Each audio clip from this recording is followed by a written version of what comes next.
नमस्कार, हे आहे title news network आणि आपण पाहत आहात आंतरराष्ट्रीय विश्व हिंदू परिषदेचे संस्थापक अध्यक्ष, हिंदुत्वाची मुलूक मैदानी तोफ डॉक्टर प्रवीण तोगडिया यांची जाहीर सभा पहा टायटल न्यूज नेटवर्क सोबत। आंतरराष्ट्रीय विश्व हिंदू परिषदेचे संस्थापक अध्यक्ष, राष्ट्रीय बजरंग दलाचे संस्थापक अध्यक्ष, राम जन्मभूमी आंदोलनाचे जनक, प्रखर हिंदुत्ववादी नेते डॉक्टर प्रवीणजी तोगडिया यांची वसमत येथे जंगी जाहीर सभा झाली। या सभेत त्यांनी आपल्या आक्रमक शैलीत हिंदू ही आगे ही भूमिका मांडली। समृद्ध हिंदू, सुरक्षित हिंदू हेच लक्ष्य असल्याचे त्यांनी यावेळी ठासून सांगितले। पहा या हिंदुत्वाची बुलंद तोफ वसमतमध्ये धडधडली। पहा डॉक्टर प्रवीण तोगडिया काय म्हणाले ते ऐका, त्यांचे प्रखर विचार टायटल न्यूज नेटवर्क सोबत।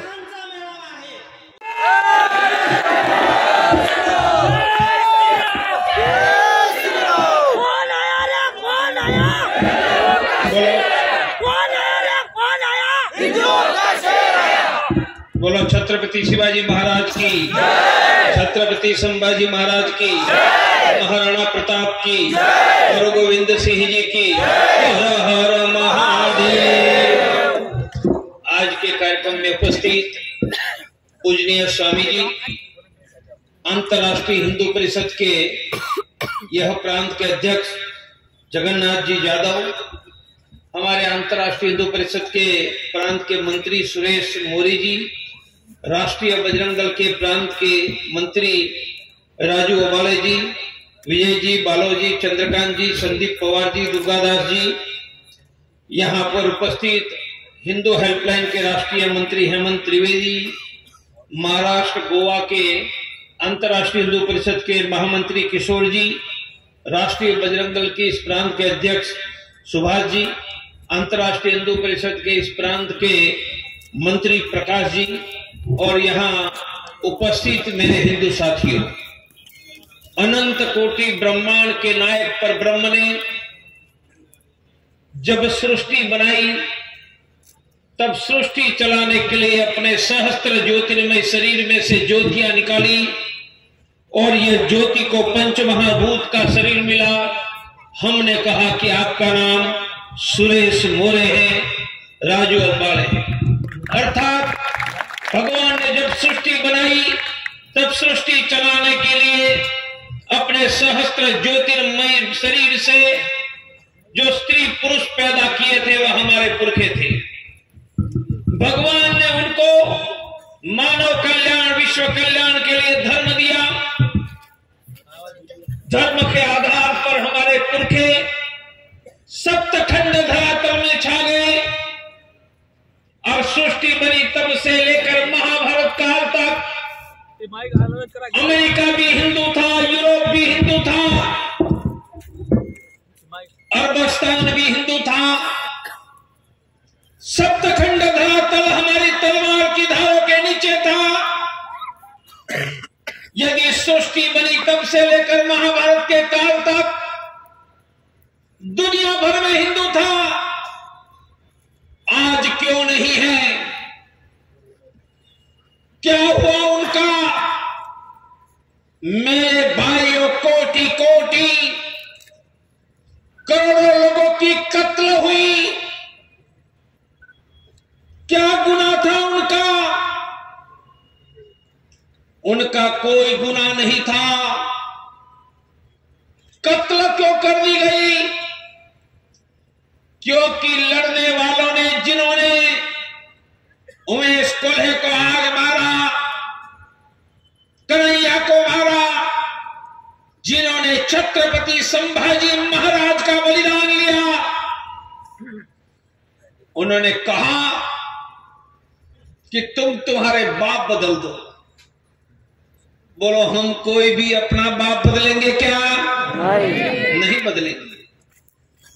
और जिस हिंदुओं ने कहा कि अपना बाप नहीं बदलेंगे, आप पूछेंगे बाप मानी कौन?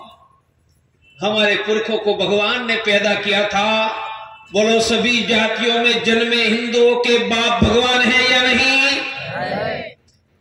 संभाजी महाराज को मारने वाले कहा कि तुम तुम्हारा बाप बदल लो। हमने अपना बाप नहीं बदला। जैसे छत्रपति संभाजी ने प्राण दिया, अपना धर्म नहीं दिया, ऐसे कोटि कोटि यूरोप के, अरबस्तान के हिंदुओं ने अपना धर्म नहीं दिया, प्राण दिया। आज दुनिया में सभी हिंदू होते तो 700 करोड़ होते। हम दुनिया में 100 करोड़ हैं, 600 करोड़ हिंदू नहीं हैं। दुनिया के सभी देशों की संख्या है 181। उनमें हिंदुओं का 2 देश है, भारत, नेपाल, बाकी हिंदू नहीं है। मैं इसलिए आपको यह वर्णन कर रहा हूं कि जब पूरी दुनिया हमारे बाप की थी, तब भी दुनिया में हिंदू बच नहीं पाया। आज आधा भारत हमारे पास बचा है और आधे भारत में भी वही जिहाद की आंधियां फिर से आवाज उठा रही है। वरना जिस धरती पर छत्रपति शिवाजी महाराज, उनकी तलवार ने ओडिशा के कटक से लेकर अफगानिस्तान के अटक तक भगवा झंडा लहरा दिया था, वो अमरावती की धरती पर हिंदू के बेटे को मारने की कुत्तों कमीनों तुम्हारी हिम्मत कहां से आ गई? हमें सोचना पड़ेगा। हमने राम मंदिर तो बना लिया। कोई पूछता है राम मंदिर बना क्यों? 450 वर्षों के 25 पीढ़ियों के बलिदान से राम मंदिर बना है। कोई एक व्यक्ति के कारण नहीं बना है, संस्था के कारण नहीं बना है। 450 वर्षों में 25 पीढ़ियों ने बलिदान दिया। राम मंदिर बन रहा है, उसका आनंद है, पर जो आज चल रहा है वह चलता रहेगा तो 50 साल के बाद नया बना हुआ राम मंदिर भी सुरक्षित नहीं रहेगा। 450 वर्ष पहले सिर्फ मंदिर टूटा था, 450 वर्ष पहले सिर्फ मंदिर टूटा था, हमारा घर सुरक्षित था। अब 50 साल के बाद राम मंदिर को अकेला को खतरा नहीं होगा, वसमत में हमारे घरों को खतरा होगा। हर गांव में उमेश कोल्हे, कन्हैया, श्रद्धा, आज उमेश कोल्हे है, कल हमारा बेटा होगा। आज श्रद्धा है, कल हमारी बेटी होगी। इसलिए यह देश के हिंदुओं को जागते रहने की, जगाने की जरूरत है। अंतरराष्ट्रीय हिंदू परिषद, राष्ट्रीय बजरंग दल एक संकल्प लेकर निकला है। भगवान राम का भव्य मंदिर बन रहा है। बोलो, भगवान राम को भव्य मंदिर बन रहा है, उसका आनंद है या नहीं? आनंद है। और मैं आपको पूछता हूं, भगवान राम को भव्य मंदिर, उनका घर मिला, यह देश के कोटि कोटि हिंदुओं को भी अच्छा घर मिलना चाहिए या नहीं? बोलो, मिलना चाहिए या नहीं? हमारे बेटा बेटियों को शिक्षा मिलनी चाहिए या नहीं? युवाओं को रोजगार मिलना चाहिए या नहीं? किसानों को फसल के दाम मिलना चाहिए या नहीं? मैं क्या समझा रहा हूं, समझने का प्रयास करो। राम मंदिर गौरव का प्रतीक है। बन रहा राम मंदिर वैभव का प्रतीक है। बोलो, यह वैभव और गौरव सभी हिंदुओं के घरों में आना चाहिए नहीं? तो राम मंदिर के लिए हम लड़े थे। बोलो, 100 करोड़ हिंदुओं के घरों में वैभव आए, बच्चों को शिक्षा, युवाओं को रोजगार, किसानों को फसल के दाम,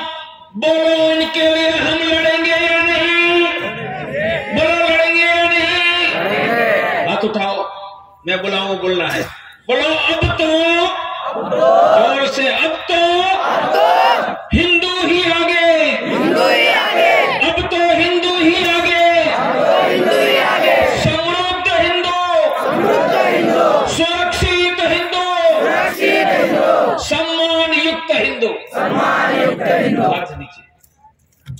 मैंने 4 शब्दों में हमारा लक्ष्य, हमारा मिशन,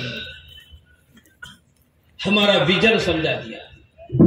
कभी हमारा लक्ष्य था अयोध्या में राम का भव्य मंदिर, भगवान ने पूरा करवा दिया। अब हमारा आगे का लक्ष्य है, अब तो हिंदू ही आगे, और 3 शब्द का समृद्ध हिंदू। बिना हाथ उठाए मेरे साथ बोलो, अब तो हिंदू ही आगे, समृद्ध हिंदू, गरीबी मुक्त हिंदू, रोजगार युक्त युवा, कर्ज मुक्त किसान, सस्ती शिक्षा, शिक्षा के बाद रोजगार, महंगाई मुक्त गृहिणी। मैं आपको एक बहुत बड़ी दिशा दे रहा हूं। कभी हमने राम मंदिर बनाने की दिशा दी थी, यह कोटि कोटि हिंदुओं के गौरव के लिए जरूरी था। अब हमारी आगे की दिशा, कोटि कोटि हिंदू जो राम मंदिर के लिए लड़ता रहा, वह प्रत्येक हिंदू समृद्ध बने, गरीबी मुक्त बने, युवा रोजगार युक्त बने। पर मैंने हिंदू ही आगे में दूसरा शब्द कहा, सुरक्षित हिंदू। मैं याद करना चाहता हूं, राम मंदिर 450 वर्ष पहले टूटा। इसके पहले वहां क्या था? महाराजा विक्रमादित्य ने बनाया हुआ 84 खंभे का भव्य मंदिर था। बोलो भव्य मंदिर था या नहीं? बोलो टूट गया ना।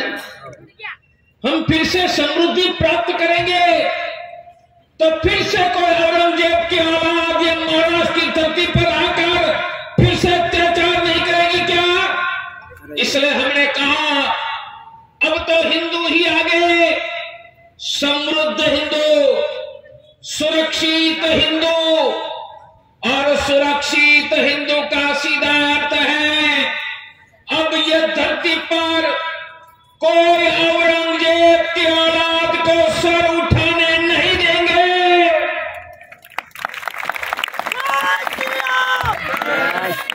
हम कुचल डालेंगे।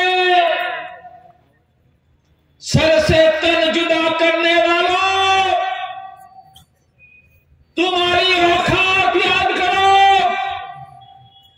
दुनिया का इतिहास याद करो। दुनिया में मुसलमानों का राज्य जहां खड़ा हुआ, भारत को छोड़कर राज्य पीछे नहीं हटा है। 1192 में पृथ्वीराज चौहान के बाद दिल्ली में मोहम्मद शहाबुद्दीन घोरी ने इस्लाम का हरा परचम लहराया।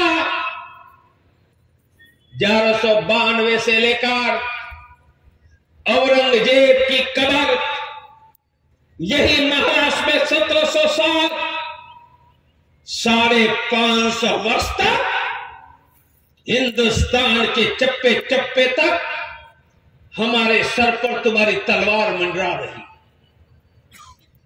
दुनिया में कभी उनका शासन वापस नहीं गया। एकमात्र अपवाद भारत है। ईस्वी सन 1757 महाराष्ट्र से वीरों की सेना निकली, दिल्ली पर धावा बोला, अंतिम मुगल सल्तनत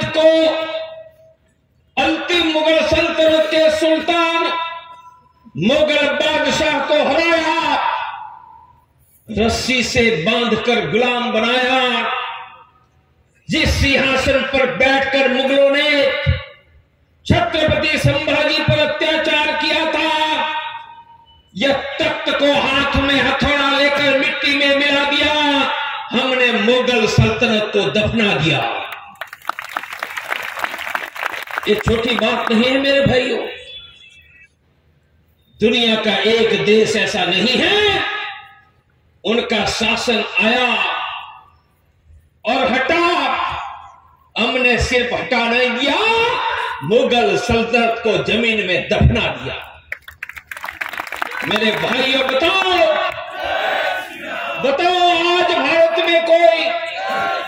आज भारत में कोई मुगल बादशाह का वंशज कहीं दिखाई देता है क्या? अरे दूरबीन लेकर देखे तो भी नमूना नहीं दिखाई देगा। बोलो छत्रपति शिवाजी महाराज के वंशज ये धरती पर जिंदा है या नहीं? इसलिए तन से सर जुदा करने वाला तुम्हारी औकात समझ लो।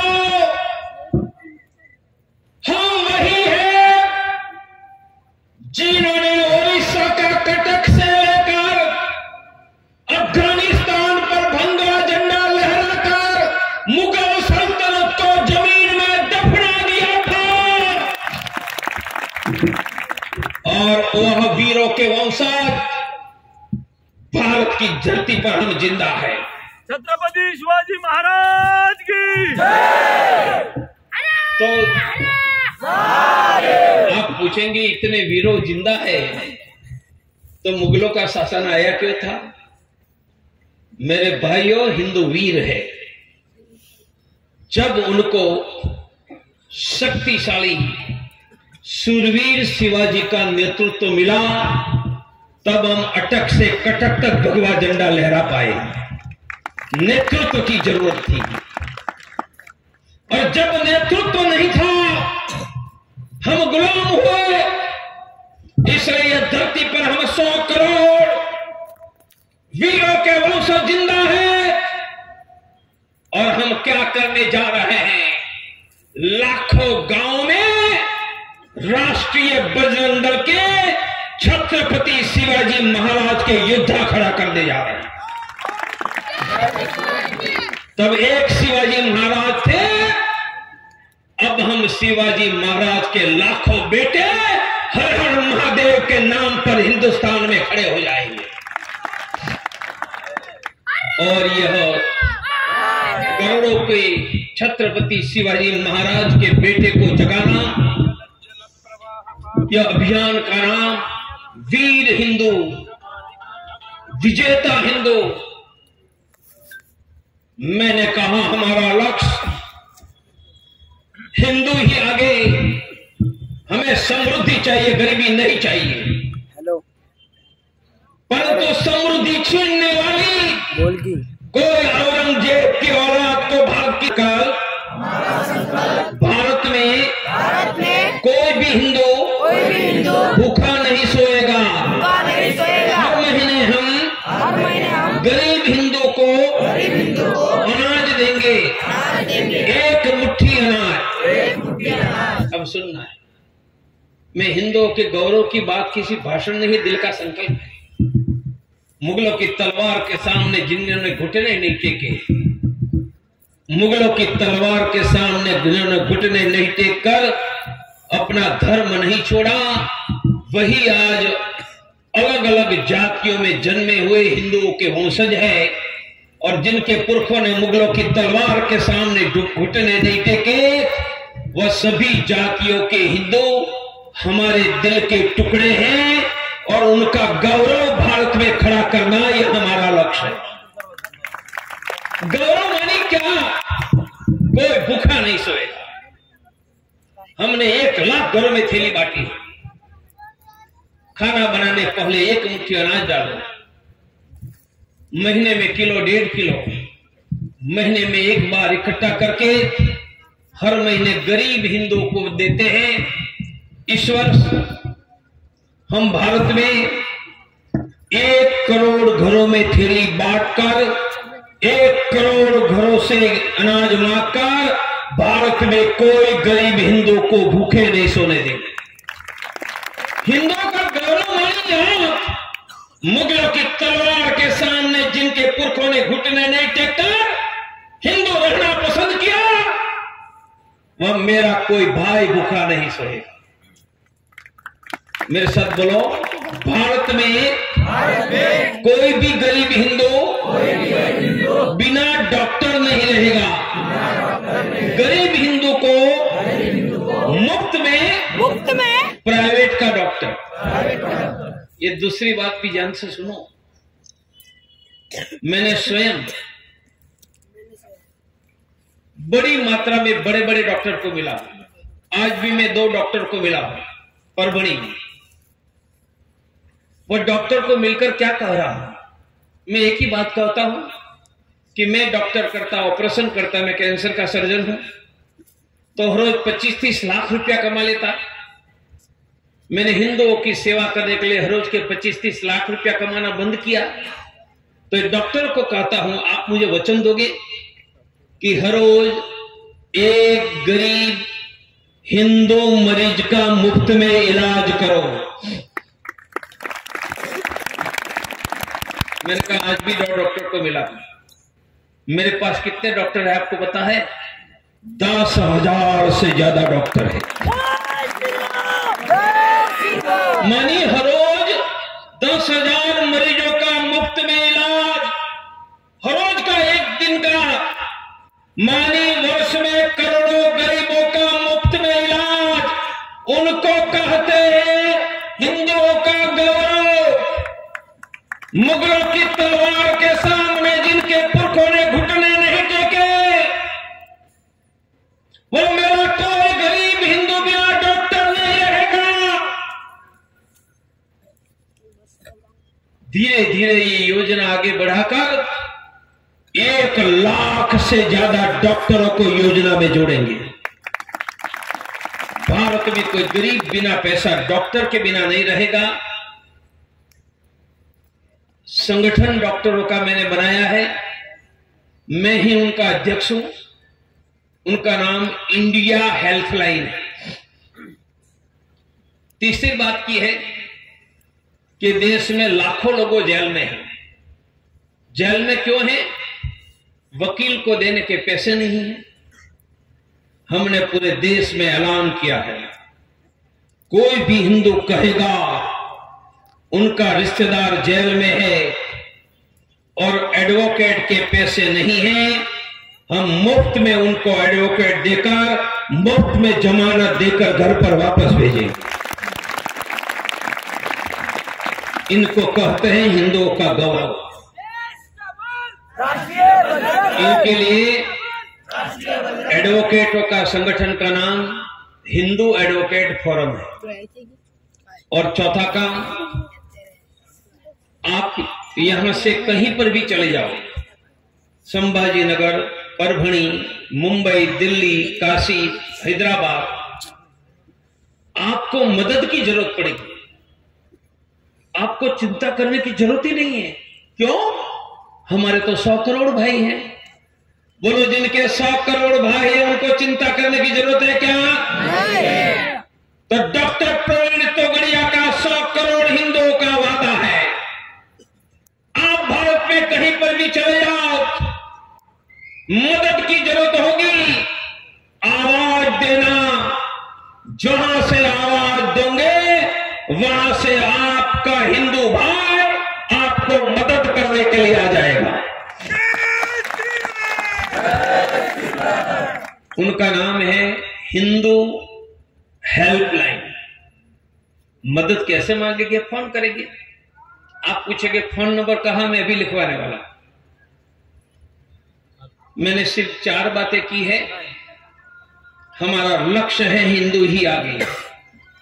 भगवान राम को भव्य मंदिर मिला, घर मिला,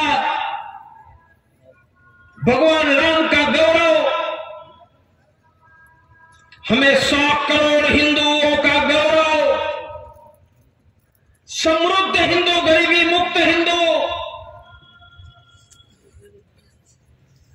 और यह गौरव खड़ा करने के लिए देश में आवाज उठाने का काम हम करेंगे। हाथ उठाओ, मैं बोलिए बोलिए, फसल हमारी, फसल हमारी, दाम तुम्हारा, दाम तुम्हारा, नहीं चलेगा, नहीं चलेगा, नहीं चलेगा, नहीं चलेगा। फसल हमारी, दाम तुम्हारा, फसल हमारी, दाम तुम्हारा, नहीं चलेगा, नहीं चलेगा, नहीं चलेगा, नहीं चलेगा। फसल हमारी, दाम हमारा, फसल हमारी, दाम हमारा, यही चलेगा, यही चलेगा, नहीं चलेगा, नहीं चलेगा। मैंने नारा बुलाकर आगे हम क्या करने जाने वाले हैं उसकी दिशा दी है। हिंदुओं का गौरव का अर्थ है किसानों को फसल के दाम मिले। फसल हमारी, दाम तुम्हारा। फसल हमारी, दाम हमारा। हम तय करेंगे कि हमारा गेहूं कितने में बिकेगा, हमारा कपास, हमारा गन्ना कितने में बिकेगा, हमारी ज्वार कितने में बिकेगी। उनको कहते हैं फसल हमारी, दाम हमारा, यही चलेगा। आगे जाकर हिंदुस्तान में यही आवाज उठाने का काम हम करते रहेंगे। मेरे बड़ी संख्या में हिंदू साथियों, आप सब ने बहुत कठोर परिश्रम करके, हमारे पुरखों ने बहुत बड़ी यातना, हम छत्रपति संभाजी महाराज का बलिदान कभी नहीं भूलेंगे। और हिंदू बने रहने के लिए उन्होंने जो बलिदान दिया, वो कर्ज हमें कभी सुखा नहीं पाएंगे। इतना बड़ा हमारे पूर्वजों ने यात्रा सहन की है। उनके बेटे बेटी भारत में सुखी हो, समृद्ध हो, शिक्षा मिले, रोजगार मिले, फसल के दाम मिले और समृद्धि भारत में वापस लौटे। पर समृद्धि देखकर हाथ उठाने वाली कोई ताकत भारत में खड़ी ना हो। उनके कुचलने की छत्रपति शिवाजी महाराज की ताकत भारत के कोने कोने में हम खड़ी करेंगे। और यही महान लक्ष्य को लेकर निकले हैं। आप सबको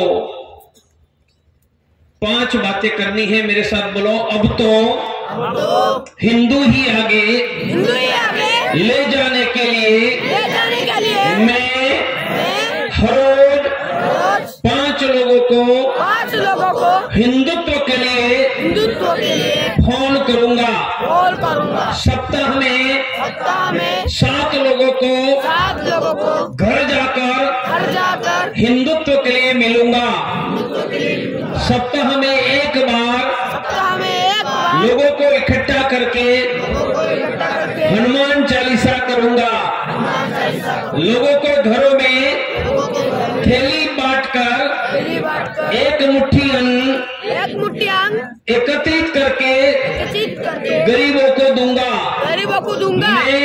मैं सोशल मीडिया में सक्रिय रहूंगा। बस मेरे भाइयों, मेरी सिर्फ छोटी 5 बातें। हर रोज 5 लोगों को फोन करो हिंदुत्व के लिए।